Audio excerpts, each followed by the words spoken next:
नमस्कार दोस्तों, आप सभी का स्वागत है गुरुकुल स्टेनो एवं टाइपिंग क्लासेस जोधपुर में। आपका डिक्टेशन शुरू होगा 5 सेकंड बाद। शुरू। दहेज प्रथा की काफ़ी हद तक समाज द्वारा निंदा की जाती है, लेकिन कुछ लोगों का तर्क यह भी है कि इसका अपना महत्व है और लोग अभी भी इसका अनुसरण कर रहे हैं तथा यह दुल्हन को कई तरीकों से लाभ पहुंचा रही है। कई शादीशुदा जोड़े इन दिनों स्वतंत्र रूप से रहना पसंद करते हैं और उनको मिले दहेज में ज़्यादातर नकदी, फर्नीचर, कार और अन्य ऐसी संपत्तियां शामिल हैं जो उनके लिए वित्तीय सहायता के रूप में काम करती हैं और उन्हें अपना नया जीवन शुरू करने में मदद करती हैं।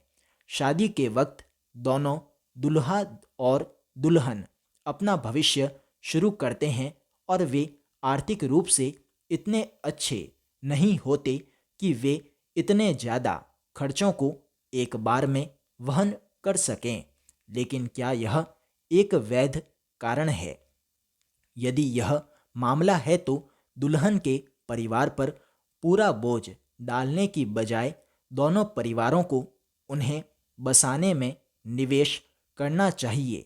कई लोग यह भी तर्क देते हैं कि जो लड़कियां दिखने में अच्छी नहीं होती वे दूल्हे की वित्तीय मांगों को पूरा करके शादी कर लेती हैं।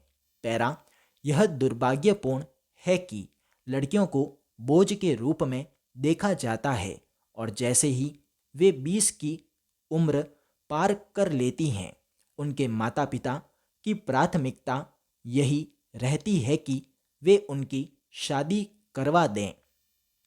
ऐसे मामलों में भारी दहेज देना और यह बुरी प्रथा उन लोगों के लिए वरदान जैसी होती है जो अपनी बेटियों के लिए दुल्हा खरीदने में सक्षम हैं।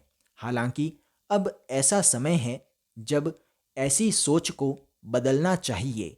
दहेज प्रथा के समर्थकों द्वारा यह भी माना जाता है कि दुल्हन और उनके परिवार को भारी मात्रा में उपहार उपलब्ध कराने की स्थिति में समाज में उनके परिवार की इज्जत बढ़ जाती है।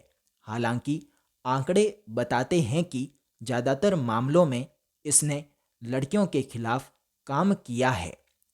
दहेज प्रथा जो लड़कियों को आर्थिक रूप से मदद करने के लिए एक सभ्य प्रक्रिया के रूप में शुरू की गई, क्योंकि वे नए सिरे से अपना जीवन शुरू करती हैं, धीरे धीरे समाज की सबसे बुरी प्रथा बन गई है तथा बाल विवाह, बाल श्रम, जाति भेदभाव, लिंग असमानता, दहेज प्रणाली आदि भी बुरी सामाजिक प्रथाओं में से एक है जिसका समाज को समृद्ध करने के लिए उन्मूलन की जरूरत है।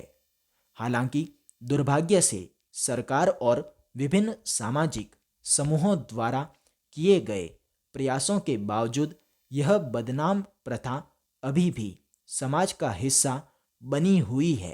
पैरा, सवाल यह है कि दहेज को एक दंडनीय अपराध घोषित करने के बाद और कई अभियानों के माध्यम से इस प्रथा के असर के बारे में जागरूकता फैलाने के बाद भी लोग इसका पालन क्यों नहीं कर रहे हैं। दुल्हन के परिवार की स्थिति का अनुमान दूल्हे और उसके परिवार को गहने, नकद, कपड़े, संपत्ति, फर्नीचर और अन्य परिसंपत्तियों के रूप में उपहार देने से लगाया जाता है। यह चलन दशकों से प्रचलित है। इसे देश के विभिन्न भागों में परंपरा का नाम दिया गया है और जब शादी जैसा अवसर होता है तो लोग इस परंपरा को नज़रअंदाज करने की हिम्मत नहीं कर पाते। लोग इस परंपरा का अंधाधुंध पालन कर रहे हैं। हालांकि यह अधिकांश मामलों में दुल्हन के परिवार के लिए बोझ साबित हुई है। कुछ लोगों के लिए दहेज प्रथा एक सामाजिक प्रतीक से अधिक है। लोगों का मानना है कि जो लोग बड़ी कार और अधिक से अधिक नकद राशि दूल्हे के परिवार को देते हैं, इससे समाज में उनके परिवार की छवि अच्छी बनती है। स्टॉप।